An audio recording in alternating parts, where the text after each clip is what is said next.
Beleza, galera? Aqui é o professor Felipe Martins.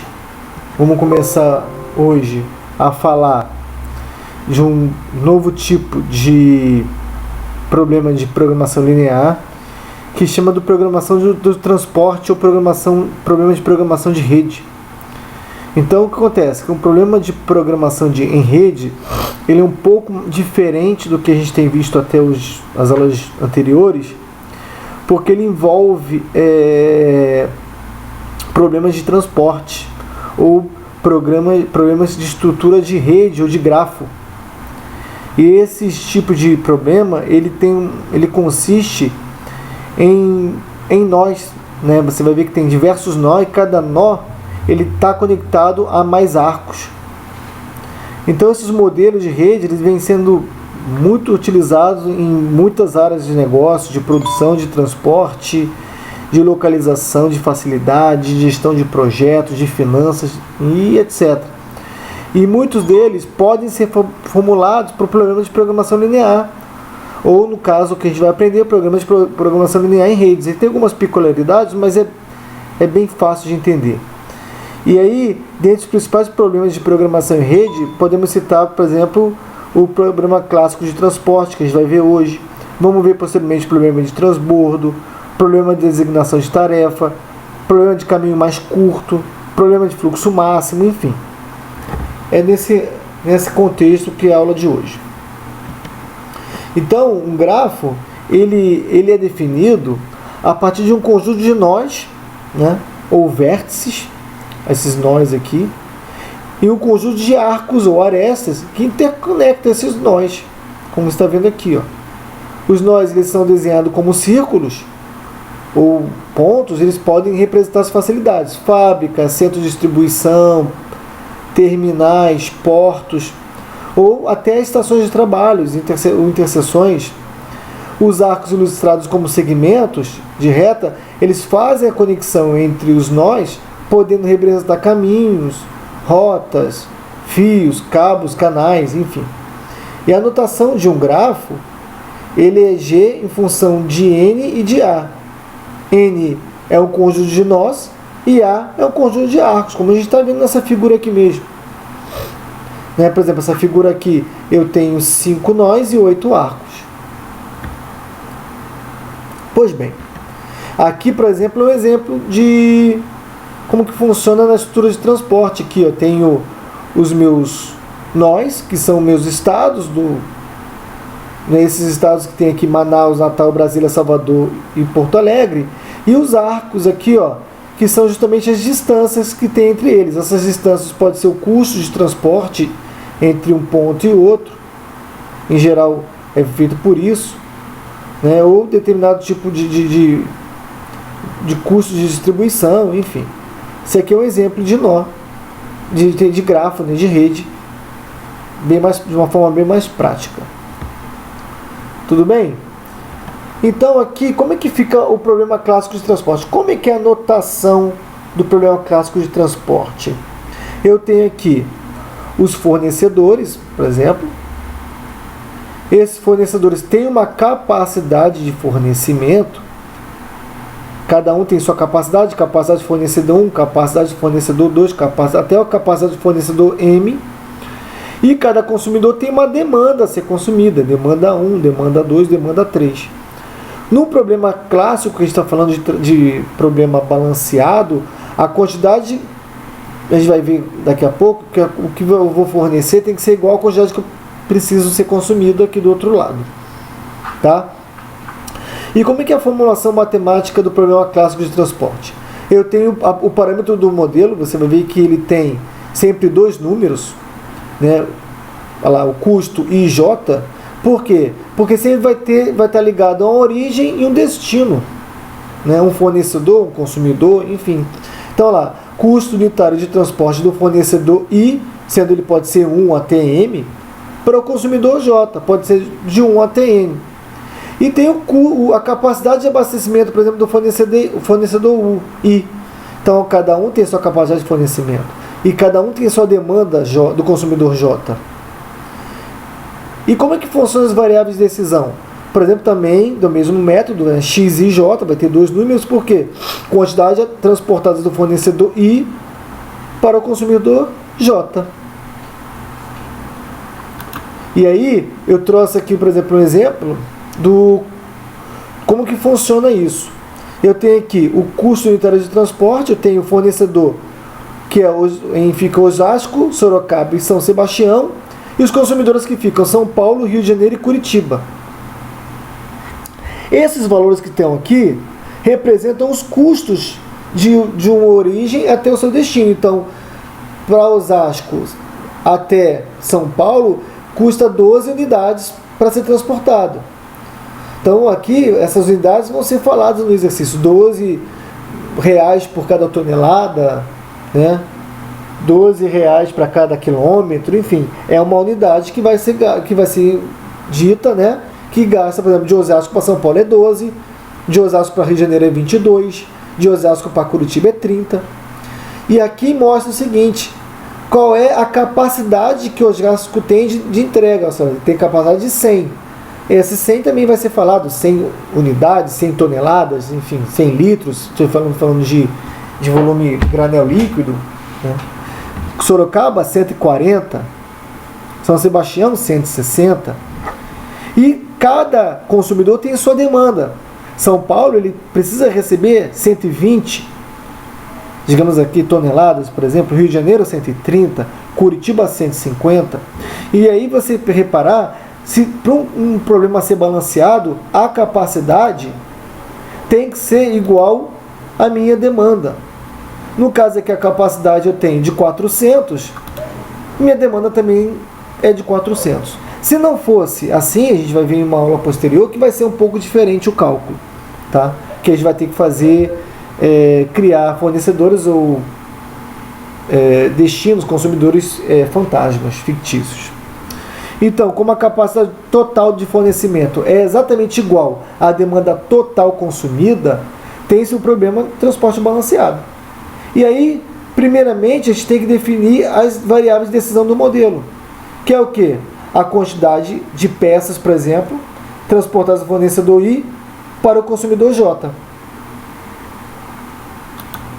Aí aqui, o que acontece? Quando você pega um modelo em uma tabela, o ideal é que você monte uma figura que te facilite entender e enxergar como vai ficar esse modelo. Por exemplo, eu coloquei aqui, ó, o fornecedor, né, o símbolo de cada fornecedor, que eu já até esqueci o nome, Osasco, Sorocaba e São Sebastião, e os consumidores, que é São Paulo, Rio de Janeiro e Curitiba. Aqui sua capacidade de produção e aqui sua demanda a ser consumida. Então aqui fica mais fácil. Aqui, por exemplo, eu tenho fornecedor 1, fornecedor 2, fornecedor 3, consumidor 1, consumidor 2 e consumidor 3. Tá vendo? Então isso aqui fica fácil, porque você já começa a ficar... quando você começa a traçar, você vai ver que é o que? X11, X12, X13, X21, X22, X23, X31, X32, X33. Então você começa a facilitar na sua mente, né, visualizando o problema de rede. E aí tem-se as variáveis de decisão. Então, X1, peças transportadas do fornecedor de Osasco para o consumidor de São Paulo. E cada peça custa aquele valor unitário lá da tabela. Então, X12, peças transportadas do fornecedor de Osasco para o consumidor do Rio. X13, peça transportada do fornecedor de Osasco para o consumidor de Curitiba, e por aí vai. Até o que? X31, peças transportadas do fornecedor de São Sebastião para o consumidor de São Paulo. Até o final, X peças transportadas do fornecedor de São Sebastião para o consumidor de Curitiba. E a função objetiva como é que fica? É o que? O valor unitário que eu tenho da origem 1 para o destino 1, o valor, vezes a quantidade de peças a ser transportada. Então, 12x11, né, mais 22x12, ou seja, de Osasco para o Rio, deixa eu ver isso mesmo, Osasco para o Rio, 30x13, Osasco para Curitiba. E aí vai, 18, 2, 1. O 2 é quem? O 2 é São Paulo. São Paulo. Não, é Sorocaba. Então vai ficar 18, X2 Sorocaba para São Paulo e por aí vai. É só você vir e ir puxando a tabelinha lá. E aqui você vê que é minimizar, porque eu estou falando de custos.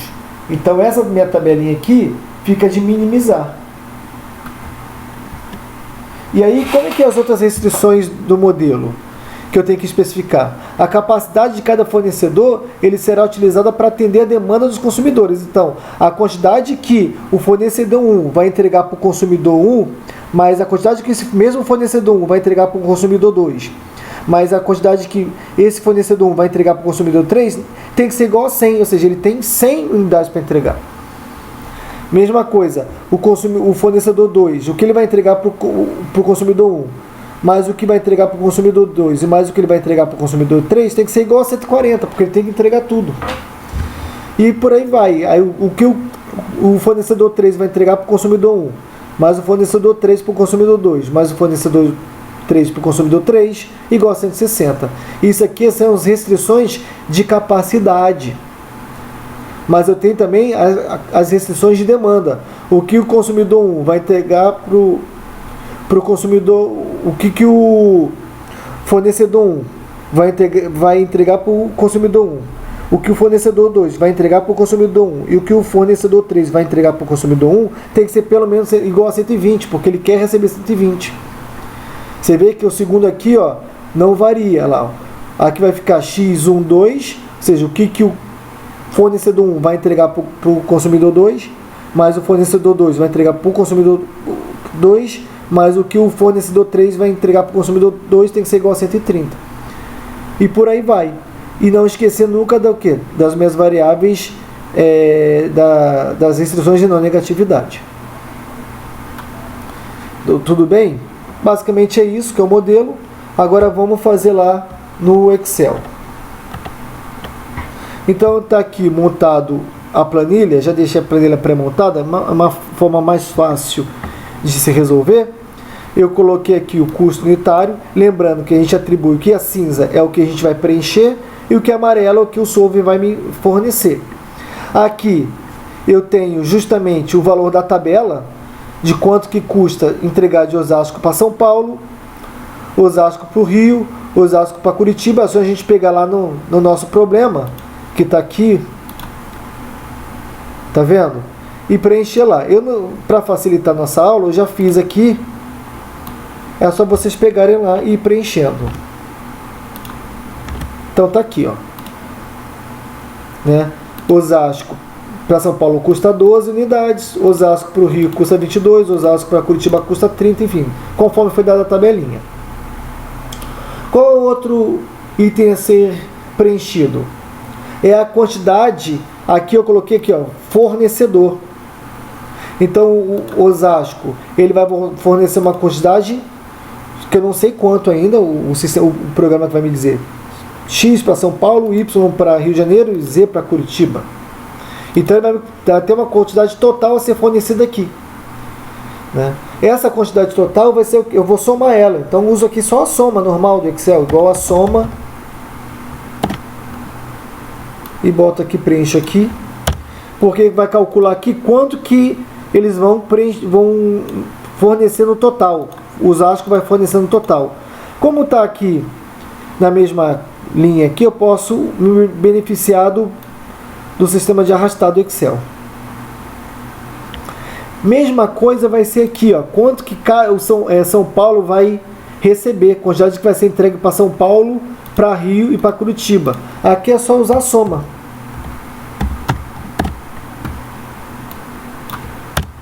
Que eu também posso arrastar. O que acontece é o seguinte, o fornecedor Osasco, ele tem uma certa capacidade. E ele tem que entregar exatamente essa capacidade. Lembra que a gente viu no problema? Então é igual. Igual e igual. Essa capacidade está lá no problema eu vou pegar aqui para facilitar lá. Está no problema 100, 140, 160. Então a gente volta lá, 100, 140, 160. É a capacidade que ele tem.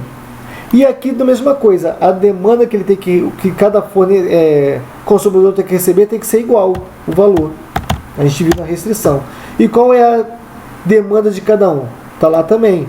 São Paulo 120, Rio de Janeiro 130 e Curitiba 150.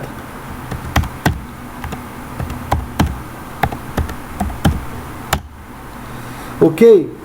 Aqui, esse é o valor aqui que vai me dar dos custos, da quantidade, perdão, que eu tenho que cada um vai ter que fornecer. E essas quantidades aqui, vezes os seus respectivos custos, vai me dar o valor total mínimo que eu tenho que gastar. Para como que eu calculo isso? O nosso velho e conhecido somar produto. Ele já vai me dar os valores já multiplicados, não tem que ficar multiplicando. Eu venho aqui no f de x,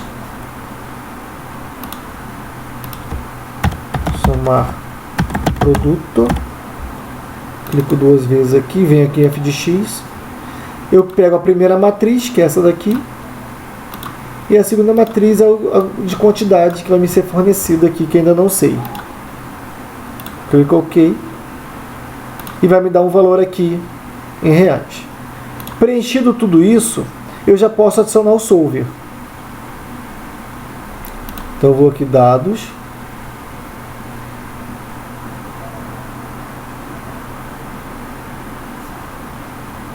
solver, vou clicar aqui para redefinir tudo.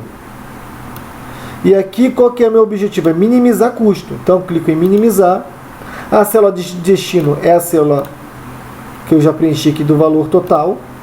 Célula das variáveis, esse aqui que eu estou precisando da quantidade de que vai ser entregue de um fornecedor para os seus respectivos consumidores. E a célula de restrição, eu vou adicionar aqui primeiro a restrição de fornecimento.